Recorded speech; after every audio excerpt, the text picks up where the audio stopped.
नमस्कार किसान भाइयों, मैं कमला प्रसाद मौर्य सोनभद्र उत्तर प्रदेश से। आज मैं पशु प्रबंधन पर बात करूंगा आपसे।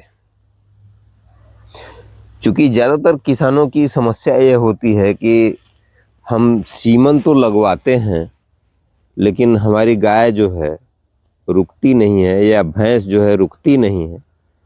इस तरह की ज़्यादातर समस्याएं आती हैं। तो दरअसल देखिए, सीमन जो है वो नेचुरल तो होता नहीं है।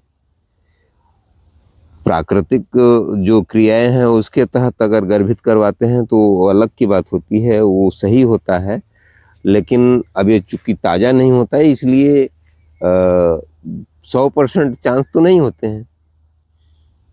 वैसे कभी कभी होता है कि एक ही बार सीमन लगा और गाय रुक गई, कभी कभी रिपीट करना पड़ता है, कभी कभी 3 बार करना पड़ता है, 4 बार भी करना पड़ता है, कभी कभी रुकते ही नहीं पशु। तो ये कई कारणों से होता है। एक तो सीमन की क्वालिटी से भी होता है, सीमन कैसा है, कैसी कंपनी ने बनाया है, कैसा है कैसा नहीं है, उसमें उसके जो उसके शुक्राणु हैं वो जीवित हैं कि नहीं है, ये तमाम बातें हैं। लेकिन इसके साथ साथ जो और चीज़ें हैं उस पर हम ही को मैनेज करना पड़ेगा, किसान को ही मैनेज करना पड़ता है। कुछ किसान भाई लड़ बैठते हैं कि हमारी गाय या भैंस तो एकदम मोटी ताजी है, इसके बावजूद भी वो गाभिन नहीं हो रही है। ये सब लोग शिकायत करते हैं। लेकिन सही बात है कि न्यूट्रिशन का बैलेंस मैनेजमेंट ये बहुत ज़रूरी है। तो इसको मैनेज करने के लिए जो सबसे सस्ता तरीका है वो यही है कि अपने पशु को हरा चारा 12 महीने आप उपलब्ध कराएं। ये बहुत अच्छी बात है। और इस बात को अगर आप अप्लाई करते हैं, हरा चारा पर्याप्त मात्रा में आप उपलब्ध कराते हैं, अपने पशु को खिलाते हैं, तो आप अपने पशु के भोजन में पाए जाने वाले मिनरल्स और विटामिन्स की 95% मात्रा को आप पूर्ति कर रहे हैं। तो जब 5% की मात्रा आपकी पूर्ति बाकी रह जाती है, उसको हम अलग से नमक, सेंधा नमक और खड़िया मिट्टी या मिनरल मिक्सचर दे करके उसको पूर्ति कर सकते हैं। लेकिन यदि आप सिर्फ भूसे पर, गेहूं या धान के भूसे पर दूध लेना चाहते हैं तो यह सर्वथा अनुचित है। यह पशुओं के साथ अच्छा व्यवहार नहीं है।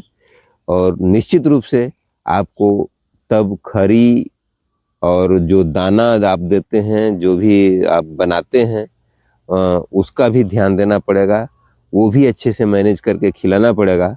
सूखे भूसे पर भी जानवर पाले जाते हैं, लेकिन उसके लिए न्यूट्रिशन मैनेजमेंट ज़बरदस्त हो जाता है।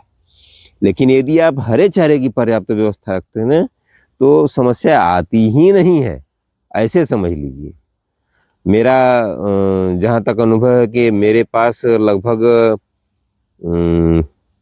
22 साल से मेरे पास HF गायें और जर्सी गायें हैं। और इनमें से आज तक समस्याएं तो बहुत आई, लेकिन कोई बड़ी गाय आज तक जो है मरी नहीं है हमारे यहाँ, ऐसा समझ लीजिए। ये इन्हीं कारणों से होता है कि आपके यहाँ हरे चारे का मैनेजमेंट पक्का होना चाहिए। अगर हरे चारे का मैनेजमेंट एकदम सही है तो गाय भैंस के रख रखाव में बहुत आसानी हो जाती है। और जब हरा चारा नहीं रहता है तो आप सूखा चारा में आप फीड मैनेजमेंट सही से नहीं कर पाते हैं, तो बहुत सारी समस्याएं आती हैं। एक तो पशु जल्दी जल्दी बीमार हो जाएगा, उसको गर्भित कराएंगे तो जल्दी गर्भित नहीं होगा। आप कहेंगे खूब मोटा ताज़ा है तो सिर्फ अनाज खिलाएंगे तो मोटा ताज़ा हो जाएगा, प्रोटीन पाएगा तो मोटा ताज़ा हो जाएगा। लेकिन उसमें सूक्ष्म पोषक तत्व जो होते हैं, जैसे नमक है जिसको सोडियम बोलते हैं, उसके बाद कैल्शियम है, बोरान है, मेलेडिनम है, जितने भी तत्व पाए जाते हैं शरीर में, वो सभी तत्व आप पूर्ति ही नहीं कर सकते अलग से। जो अगर आप करते हैं तो ये इतना महंगा पड़ जाता है कि आप दूध बेच करके बिल्कुल इस व्यवसाय को प्रॉफिट में नहीं रख सकते। मैं खूब अच्छी तरह से जानता हूँ। दूध 30 से 35 रुपए लीटर हम लोगों के यहाँ बिकता है, तो इस रेट में बेचने पर निश्चित रूप से आपको प्रॉफिट नहीं होगा। जब हरे चारे का मैनेजमेंट आप करेंगे तभी यह आपका धंधा प्रॉफिट में जा सकता है। तो हरे चारे के मैनेजमेंट में आप निश्चित रूप से सूडान घास को या नेपियर की हाइब्रिड जो जाइंट किंग ग्रास होती है या हीरामनी घास होती है, इसको आप लगा सकते हैं। इसको लगाने के बाद आप प्रतिदिन, जैसे जॉइंट किंग है या फिर एक हमने देखा नेपियर की खास प्रजाति है CO5 करके, तो ये वैरायटी अगर आप लोग लगा लेते हैं तो 8 महीने तक तो बढ़िया प्रोडक्शन देती है। 8-9 महीने, यही ठंडी के समय में थोड़ा सा 2-3 महीने इसमें दिक्कत आती है, थोड़ा बढ़वार इसकी कम हो जाती है। तो इसके लिए आप उसको मैनेज भी कर सकते हैं, जैसे दूसरे चारा दूसरे मौसम में खिलाएं। इसको जितना पशु है उसके हिसाब से इसको लगवा करके और छोड़े हुए हैं, तो सितंबर तक इसकी कटाई करके उसके बाद फिर इसको खाद पानी दे करके आप हाइट लेकर के छोड़ दीजिए। ये 2-3 महीने तक हरी रहती है, इसमें कोई प्रॉब्लम नहीं होता है। आराम से काट काट करके इसको खिला सकते हैं और इसमें बरसीम भी मिक्स कर सकते हैं। देखिए, बरसीम की मात्रा बहुत कम होनी चाहिए।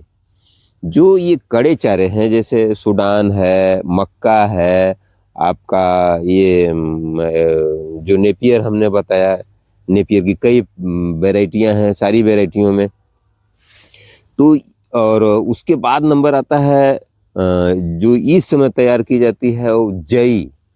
तो जई का इस्तेमाल भी करना चाहिए। जई को अगर टाइट हो जाती है, जिसे बड़ी हो जाती है, उसमें अगर फलियां बनने लगती हैं, उसके फूटने लगती है जब उसकी फली, तब अगर उसको काटते हैं तो उसको सीधा का सीधा खिला सकते हैं, उसमें बिना भूसा मिक्स किए। 10-5% ही मिला देंगे तब भी काम चल जाएगा। लेकिन बरसीम को इस तरह से नहीं खिला सकते। ये तो 20 से 30% ही मिलाया जा सकता है भूसे में। तो इस बात का भी ध्यान देना है कि सिर्फ दलहनी चारे ही नहीं, बल्कि प्रोटीन से भरे हुए ये नेपियर ग्रास है और जाइंट किंग ग्रास है या नेपियर CO5 है, इस तरह की वैरायटी को ज़रूर आप लगाएं। और नेपियर CO5 तो हमने देखा है कि 12, 13, 14 फीट तक बढ़ जाती है, उसके बाद भी इसमें फूटता नहीं है। हाँ, जाड़े में जल्दी फूटती है, इसलिए जाड़े के लिए मैं बता रहा हूँ कि पहले ही सितंबर तक कटाई कर लीजिए। अक्टूबर में इसको पूरा छोड़ दीजिए। पूरा अक्टूबर 1 महीने बढ़ जाएगी, पूरा हाइट ले लेती है लगभग। तब तक गर्म मौसम रहता है। जब ठंडी आ जाएगा तो उसी तरह से वो हरी पड़ी रहती है अपना। तब तक दूसरा चारा खिलाते रहिए जो गर्म मौसम में बढ़ जाता है, ठंडी में नहीं बढ़ता। तो फिर आप इसको काटना शुरू करिए और साथ में देते रहिए। तो यही था आज का वीडियो। आज हमने आपको इसी विषय पर बताया कि न्यूट्रिशन मैनेजमेंट अगर आप हरे चारे से करते हैं तो आप निश्चित रूप से सफल रहेंगे। और साथ में अगर आप का पशु दूध दे रहा है तो उसमें मिनरल मिक्सचर का देना प्रतिदिन बहुत आवश्यक होता है। तो अगर 5 कुंटल या 6 कुंटल का जानवर है जिसका दूध की कैपेसिटी 10 से 15 लीटर होती है, या 20 लीटर भी है या 30 लीटर भी है, तो इनके लिए उसी के हिसाब से जितना बॉडी वेट होता है, जितना उनका प्रोडक्शन है, उसके हिसाब से मिनरल मिक्सचर का मात्रा जो है कम या ज़्यादा कर सकते हैं। तो इसी के साथ आपसे फिर पुनः अनुरोध कि अगर आप हमारे चैनल पर नए हैं तो हमारे चैनल को सब्सक्राइब कर लीजिए, हमारे वीडियो को लाइक कीजिए और अपने साथी मित्रों और किसानों में हमारे वीडियो को शेयर ज़रूर कीजिए। आप लोग कमेंट नहीं करते हैं, आप लोग कमेंट ज़रूर कीजिए कि किस तरह का वीडियो आप लोगों को चाहिए और किस विषय पर बनाएं। इस विषय में हमारी आपकी चर्चा होनी चाहिए।